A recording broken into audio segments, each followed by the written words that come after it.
A gente tem que trazer também um outro destaque, porque no primeiro ano do terceiro mandato, o presidente Lula cumpriu 20% das promessas feitas durante a campanha para as eleições presidenciais.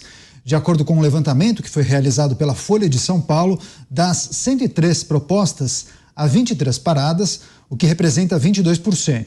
26 estão em ritmo lento, representando 25%, e 33 estão em andamento, 32% do total. Ao todo, são 21 propostas concluídas neste ano, sendo economia a área com maior número de pautas finalizadas, seguida da política e saúde. Esse levantamento aponta que Lula cumpriu um compromisso a cada 19 dias de mandato, o que seria considerado mais lento que o ideal de 14 dias para cumprir todas as promessas nos 4 anos de mandato. Girar com os nossos comentaristas. Cristiano Beraldo, que achou desse levantamento? O que sinaliza e te surpreendeu esse ritmo apresentado até aqui? Não surpreende porque você não tem um alinhamento lógico das propostas do governo com a realidade do Brasil, com a realidade. O que eu insisto é o seguinte: Lula foi eleito tendo a imagem do grande articulador político. Ele representava a volta da política tradicional, da política do diálogo. Ele seria capaz de conversar com os partidos, trazer os partidos, principalmente do centro, para poder formar um governo forte. E o que aconteceu? Formou o seu ministério sem trazer os partidos, trouxe pessoas ou grupos dentro dos partidos, e aí vai patinando. A gente vê claramente que o governo gira em outra rotação. O Brasil está andando, o Brasil está acontecendo, os problemas estão aí se aprofundando, e o governo, sei lá, está no mundo encantado de Alice. E aí a gente fica assistindo esse show de horror, e que anteontem tivemos mais uma demonstração disso nessa apresentação feita pelo ministro Fernando Haddad. Isso é que é assustador. E aí a gente olhando para frente, Caniato, tem como melhorar? Não tem. Não há uma única demonstração de que haverá uma reversão na eficiência do governo. Não há uma demonstração. É tudo o contrário. E aí a gente começa a ver movimentos que me preocupam demais. Li a notícia ontem de que o Conselho de Administração da Petrobras autorizou compra de campo de petróleo na África. Meu Deus do céu, vamos começar tudo de novo? Já vamos comprar, agora só falta comprar mais uma refinaria de Passadina ou começar a fazer obra por aí. Quer dizer, a coisa está doida. A gente não consegue entender aonde se quer chegar. Já começam a surgir os campeões nacional desse governo. Empresário que deu carona no seu jato para o Lula ir lá na COP antes de assumir a presidência, já está aí comprando plano de saúde por 11 bi. Será que não vai vir dinheiro fácil do BNDES para esse negócio? Ora, tem muita coisa que está fora do lugar, e não é que o governo está trabalhando para colocar no lugar, não. Está trabalhando no sentido oposto. Isso é que me deixa assustado nesse final de ano. Daqui a pouco, informações exclusivas do caso Choquei. A gente precisa trazer dados também para abastecer esse debate com os nossos analistas, mas só para fechar essa avaliação do primeiro ano de gestão do mandato Lula 3, você, Dantas, por qual razão o Lula não conseguiu imprimir aquela velocidade prometida durante a campanha? Olha, Daniel, acho que você colocou uma questão que ela é fundamental. É claro que a gente tem que olhar, tirando as emoções, né, colocando as emoções de lado e olhando do ponto de vista pragmático. O Beraldo lembrou muito bem. O Lula foi vendido durante a campanha como o retorno daquela política pragmática de resolução. Não aconteceu essa política, não aconteceu esse pragmatismo, até porque o Lula foi eleito e passou a reproduzir os apoios à sua eleição na esplanada, desconsiderando o arco de alianças e dando muito mais força para as alas mais radicais. Isso rapidamente se reverteu em prejuízo político para o governo. Falta ao governo direção. E essa questão do pragmatismo, falta também uma visão pragmática de como é a relação hoje entre os poderes. O governo acha que pode governar com o Supremo, Mas o governo tinha que estar preocupado em governar com o Congresso, com o Legislativo. E nós temos um Legislativo hoje com muito mais poder, com poder sobre o orçamento, com poder político, que qualquer tempo anterior, né? Não é o mesmo Congresso, não é a mesma forma de governar dos mandatos anteriores do Lula. E parece que a ficha não caiu. Então, há uma dificuldade natural, mas essa dificuldade, ela deveria ser, vamos dizer assim, transformada, né, numa ação de negociação com o Congresso mais coerente com a nova realidade. O que a gente tem visto? Primeiro, diferentes posições dentro do mesmo governo. Então, um bate-cabeça enorme, seguido, chegou ao ponto de o Lula, em determinada reunião ministerial, dizer: olha, eu não quero mais ministro nenhum falando por aí o que vai fazer, tem que passar tudo por mim. Depois você tem um governo que combina ministros que são, né, que tem ali a tarefa de conversar com as lideranças partidárias, combinam a tramitação, a aprovação de projetos, a retirada de artigos daqui e dali, aquilo passa no Congresso, é aprovado nas duas casas, quando chega para a sanção presidencial, o presidente veta. Isso aconteceu com diversas matérias de interesse do próprio presidente, do próprio Palácio do Planalto.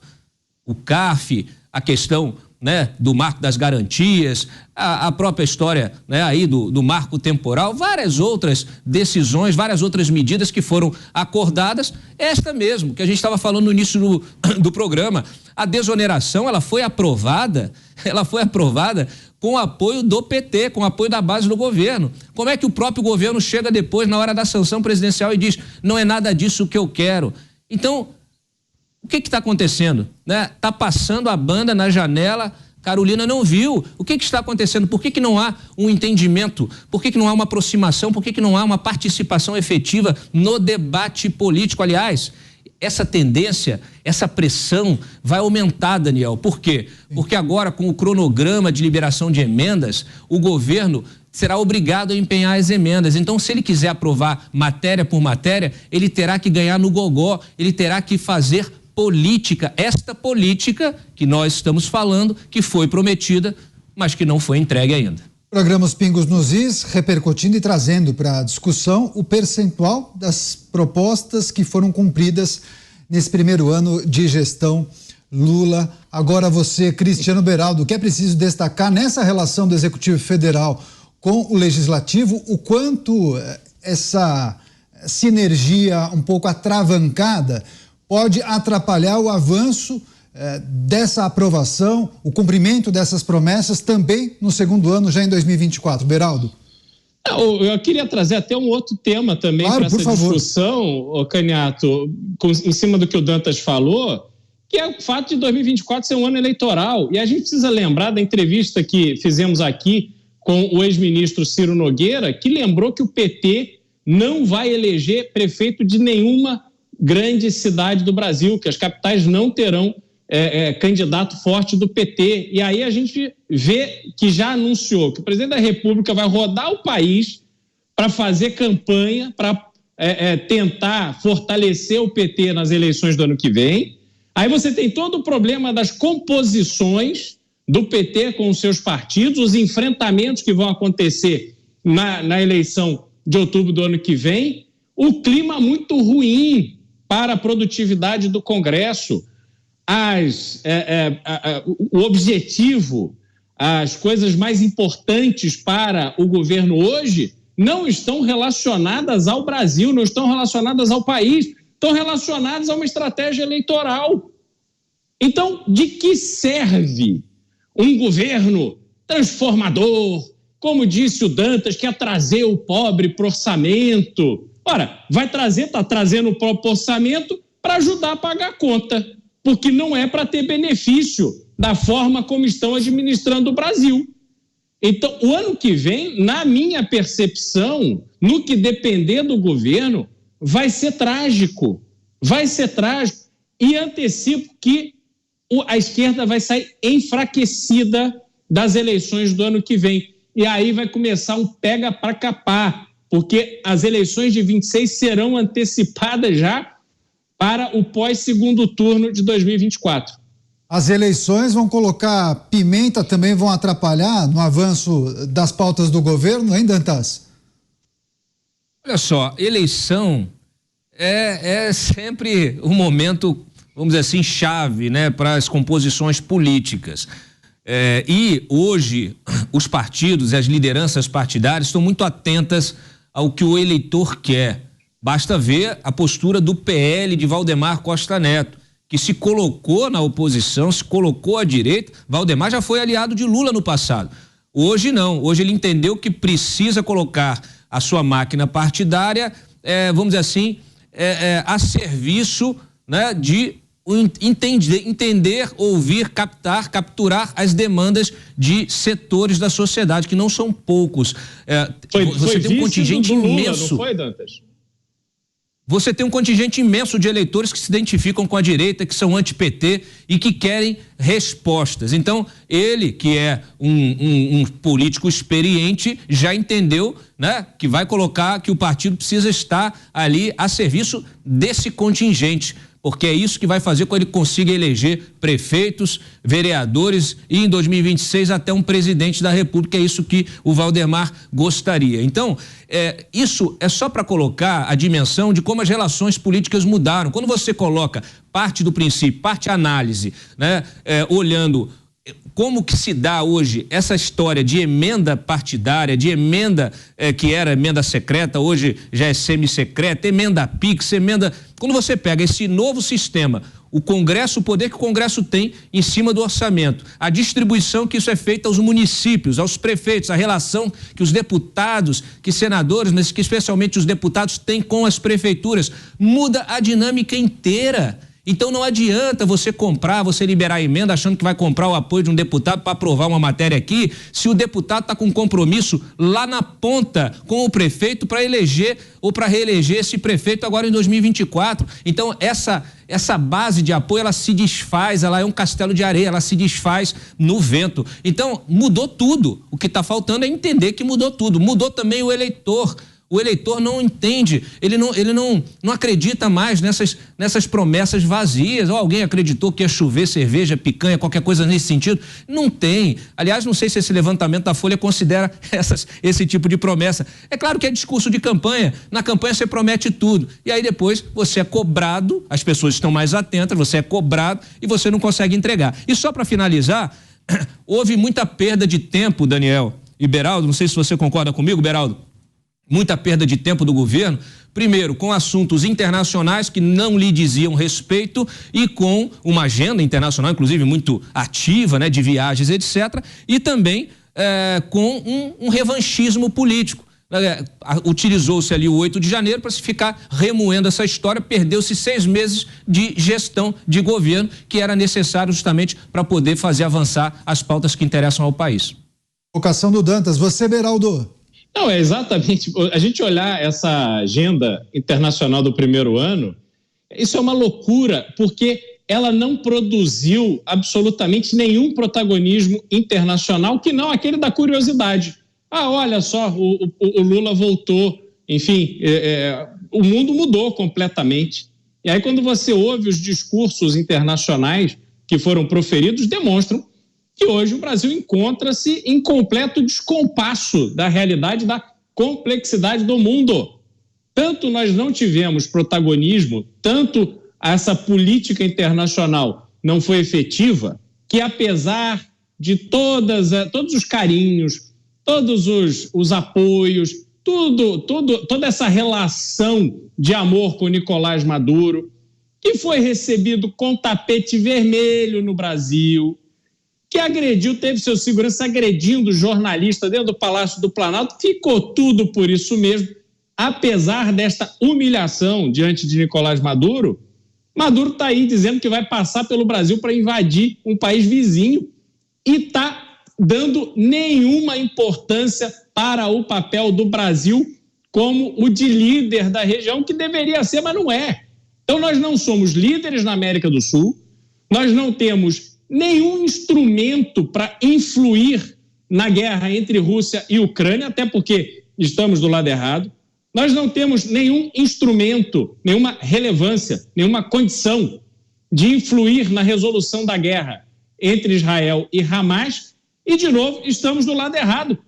Porque quando vieram os judeus que saíram de Israel e voltaram para o Brasil, não se teve nenhum tipo de cuidado para recepcionar aquelas pessoas que tiveram seu país atacado.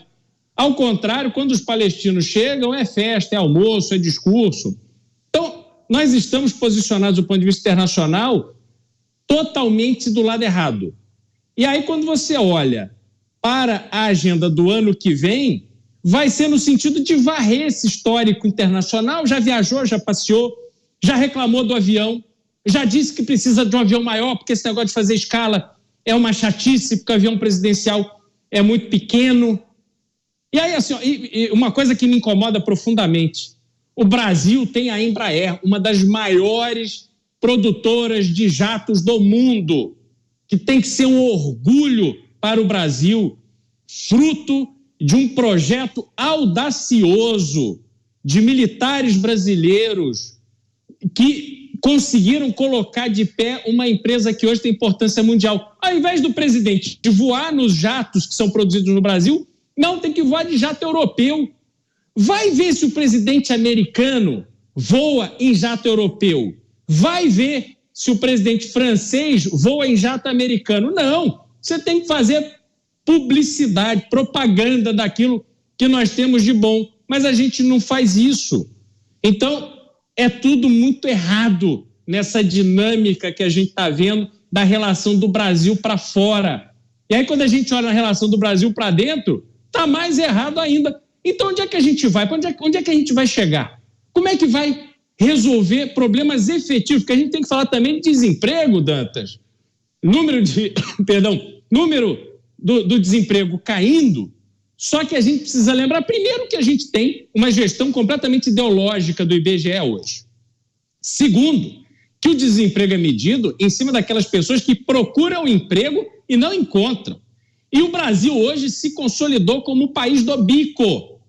As pessoas estão ficando desempregadas no regime tradicional de CLT e aí vão lá receber Bolsa Família, fazem bico aqui, bico acolá, não contribuem com absolutamente nada do ponto de vista tributário, recebem dinheiro, recebem Pix, vão pagando as contas, vão vivendo e vão saindo da estatística. Mas a realidade do emprego no Brasil é triste.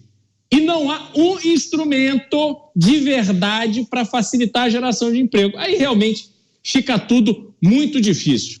Pois é, agora, Dantas, algumas mensagens de pessoas que sempre acompanham o programa Os Pingos nos Is, dizendo que o presidente Lula tinha a impressão que esse terceiro mandato seria mais fácil, mas ele estaria acumulando uma série de derrotas e decepções. Você acha que ele ainda está preso nos anos 2000 e ele tenta replicar modelos que deram certo há 20 anos? Sem dúvida. O que a gente vê é um repeteco de pretensas soluções para problemas crônicos. Problemas crônicos permanecem, né? E que essas soluções já se mostraram ineficazes. Então, insistir nessas soluções é realmente dar murro em ponta de faca. Isso me surpreende porque é o seguinte, Daniel, eu, quando vejo, né, toda essa briga política, eu imagino que um político inteligente, o que ele quer? O que ele vai mirar? Ele quer o poder, ele quer permanecer no poder. E para permanecer no poder, você tem que fazer o quê? Fazer o dever de casa. Você tem que entregar, porque mudou a lógica.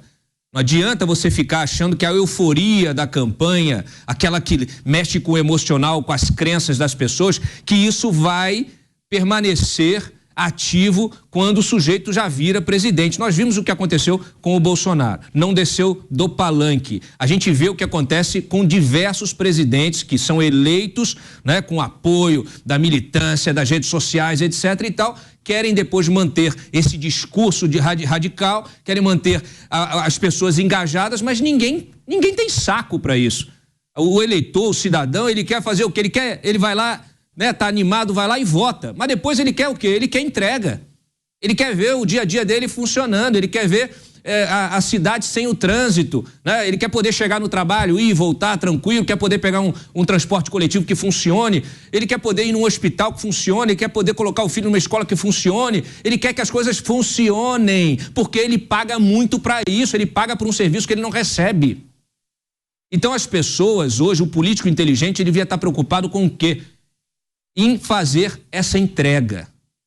Quando você fala de tornar um Estado eficiente, de fazer uma reforma administrativa, você está pensando nisso, no caminho da prosperidade, no caminho de um Estado eficiente. Então qualquer político inteligente vai olhar isso e vai falar, eu vou colocar a reforma administrativa na pauta. Nós temos um projeto pronto, um projeto que prevê uma economia de 430 bilhões até 2034. Não se fala de reforma administrativa e olha a ironia do destino. Ninguém quer falar em reforma administrativa, mas você acha que os servidores que ouviram o Lula prometer reajuste durante a campanha não vão cobrar agora o reajuste? Então essa fatura vai aumentando exponencialmente e você não tem nenhuma reforma administrativa na mesa para negociar, para barganhar politicamente. Então é de uma miopia política impressionante, não tem ninguém que pense estrategicamente a política hoje no governo. Aliás, falta no geral. Então você tinha que estar com a reforma política na pauta e negociar com o servidor. Por quê? Porque o servidor também precisa ser eficiente e aquele mais eficiente precisa ser melhor remunerado. É assim que funciona. E o Estado eficiente vai entregar serviços melhores para a população. Nós temos, muita gente não sabe, nós temos uma das mais altas cargas tributárias, o que todo mundo sabe do mundo, mas nós temos o pior índice de entrega, de devolução de serviços. Nós temos quando você compara o IDH do Brasil com a carga tributária, você coloca o Brasil no topo do ranking de países que cobram muito e entregam pouco. Então é isso que vai fazer diferença em qualquer eleição daqui para frente. O cidadão está cansado, o pagador de impostos está cansado. Ele quer entrega, ele quer eficiência, ele quer que os seus impostos sejam melhor aplicados e que retornem em serviços eficazes.